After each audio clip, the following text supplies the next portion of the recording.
cutting through your second layer? Actually, you can knock it, and when the wall is thinner, the pitch sounds higher. I'm really glad I made 3 of them.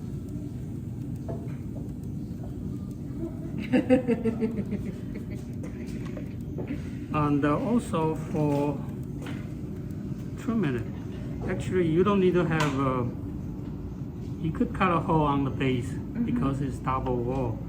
So from there you will be able to know how thick the base is, right? Yeah. All right.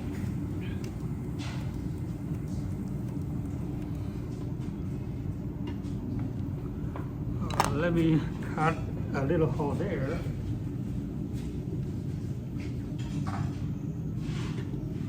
So you will know.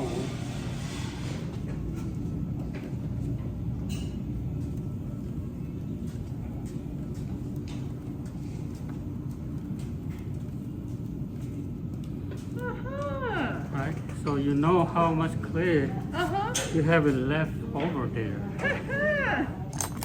And then from here, you trim it to the right thickness. So then you compare this corner and the outside corner should be, the outside corner could be a little bit lower.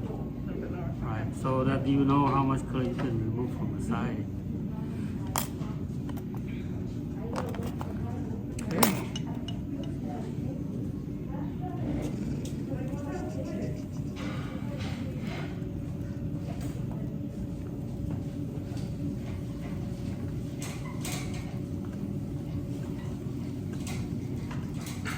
So usually I don't trim the clay too wet. This to me, I'm still considering it too wet. Wetter clay, it's hard to, you can see that the clay and you can pinch it. See that the clay is still soft, too soft. And so for trimming soft clay, it's easier for using the looping tool. The tool with the loop. It's easier to go with it. The L-shaped tool is harder to trim on the soft clay.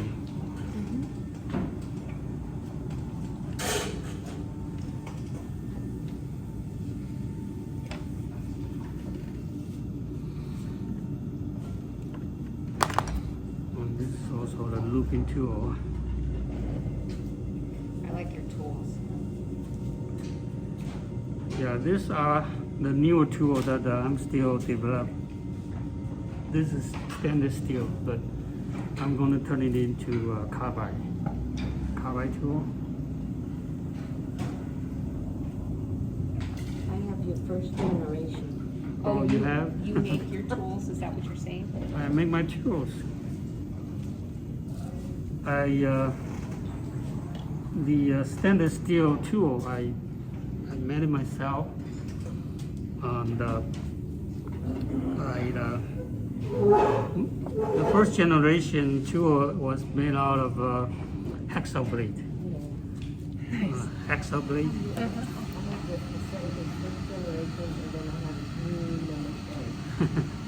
And number 10, you have 1 and 10. Do you recommend not having this part at all? You could, yeah, you could. So it will be lighter? It will be lighter, and also it's easier for the glaze to drain out. Yes. Yeah. Yeah, you could, but I personally prefer a little bit base. Yeah. Okay. Yeah. And I keep them at home. I don't but I lost so many. Really?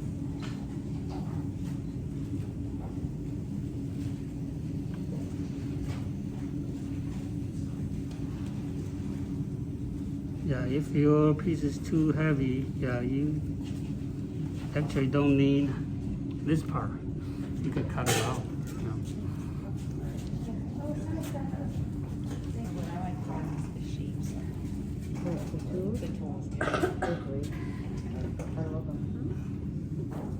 Yeah, I do give one I have to. Yeah, I try to. But you're always Oh, that's not a food. That is also a tool. Your favorite rock. How do you use it? You are using it for compress the foot, Oh, for burnish. oh, I see. I have a rock. I have rocks definitely missed. It's shiny rock that I usually use for burnish after I trim the foot.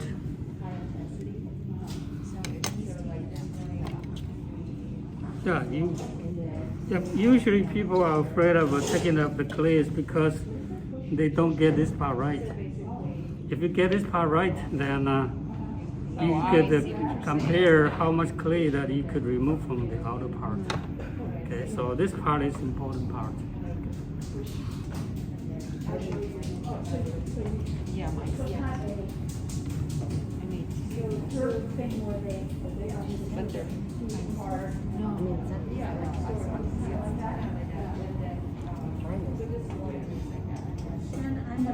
Why did you put a hole in the bottom? The hole on the bottom is that to know how thick the bottom is.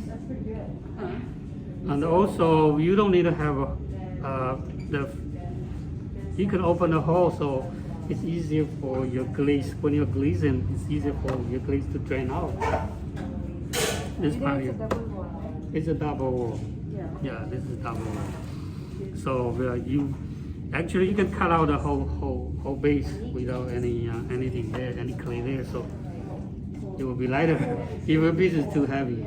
Okay. Yeah, I am going to cut the design on the outside. So this part here, to make it thinner, right? Fairly thin. You can see that how thin the base is, right? Yep, the hole there. So you compare this part and this part. So that is good, and then I can finish it up, smooth out the outside part.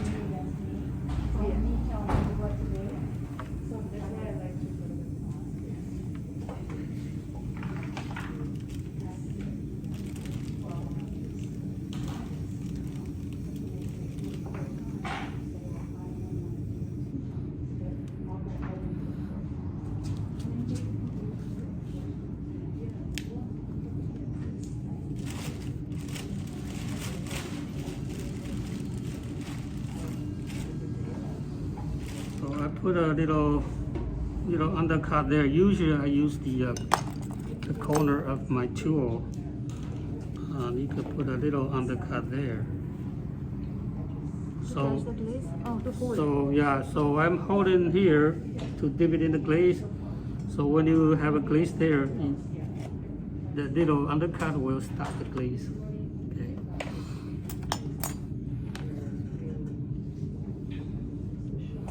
And a little rock to burnish the foot.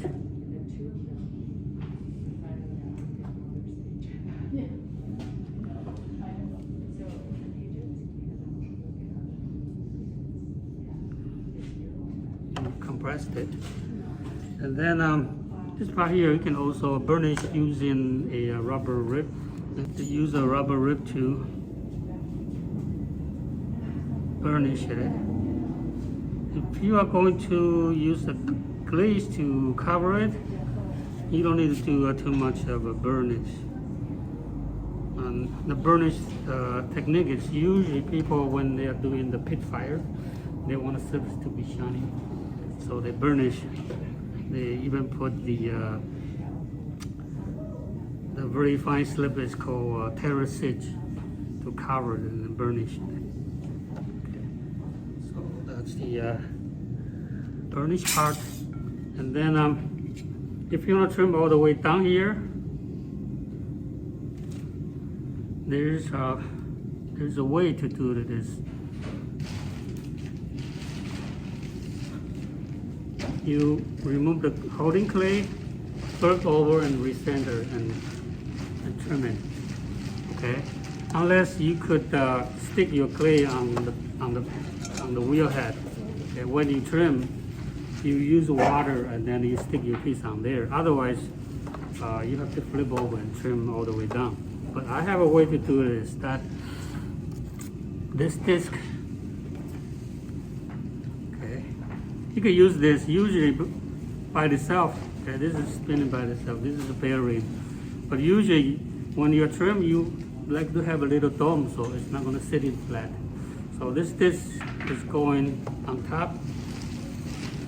And you can easily find your center because there are lots of circles on it.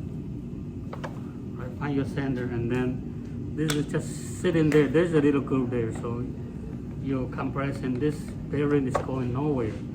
So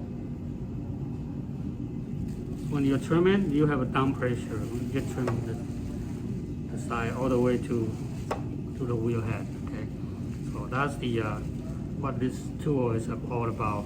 This is also my invention.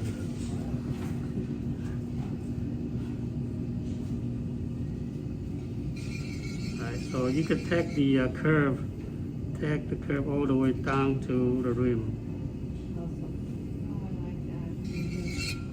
So you don't need to flip over and then recenter again. Okay. Right, so let's do a little.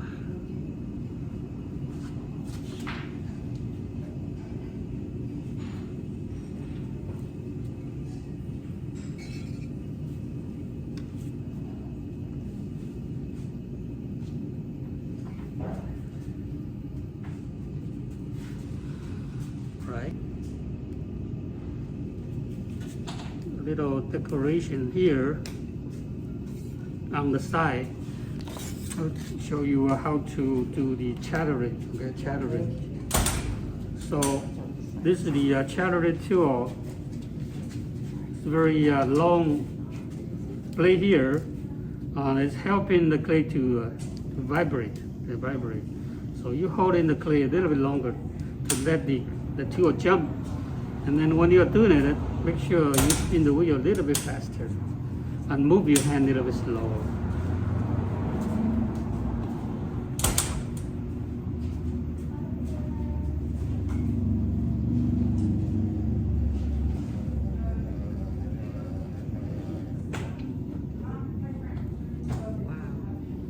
Okay, so you see that the tool start to, it's hard for you to see it, but the tool is actually jumping, so you could get the nice pattern on the tool.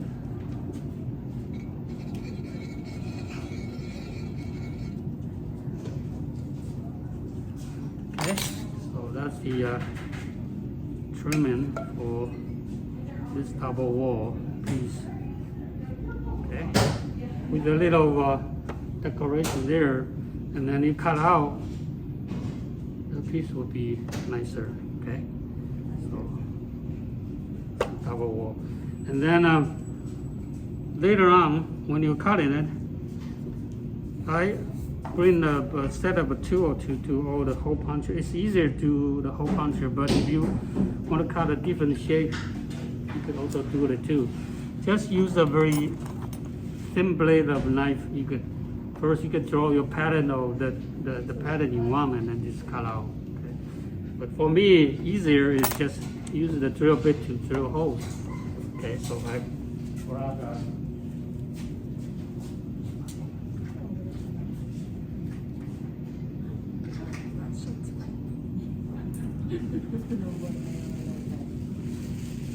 a set of a hole puncher that you can different sizes.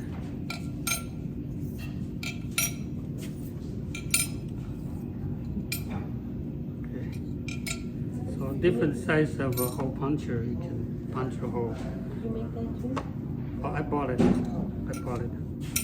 So they come with a whole set that you can put it inside on each other. So you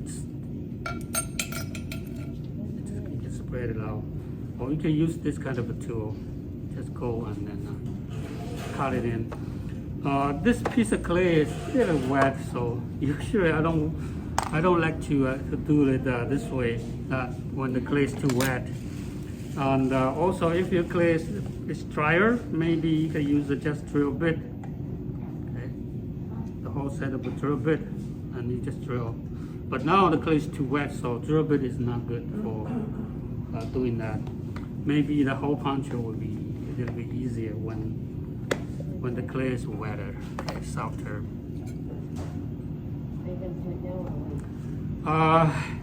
Let me do it now. Okay.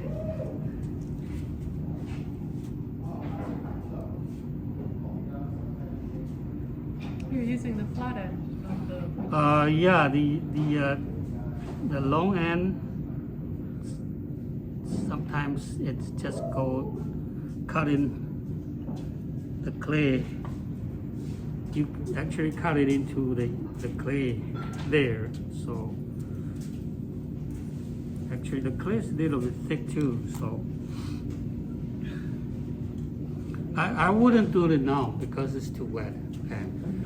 If you do the cut is not going to be very nice and very clean. So I would just wait.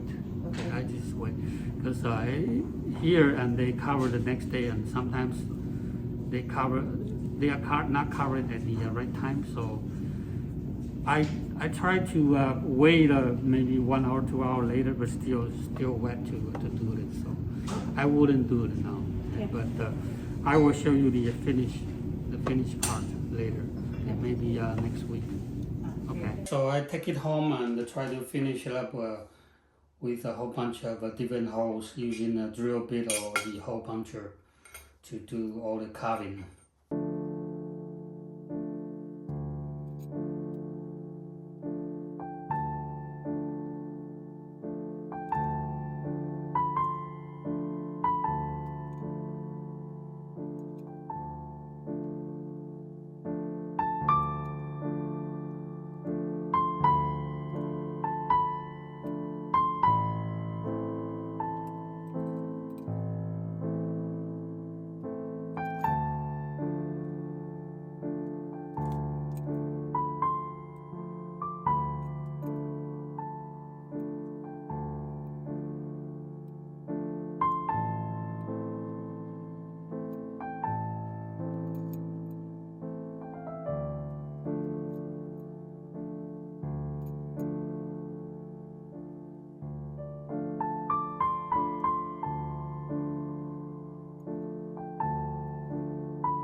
Alright, so this is the finished double wall.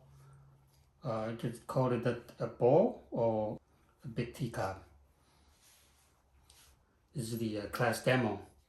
And to be able to successful on this project is that you want to have a little bit more room, so that the inner part is a little bit shallow, and the outer part has to be a little bit deeper. So when you punch the hole, you have some clearance, so that the hole puncher is not hidden inside of the wall. And also it will make it more interesting in using different size of the hole puncher to do that. This is the whole set of different hole puncher that one could insert into the little one. The narrow one, small one can be inside of the large one, so for saving room to just in one piece in the tube.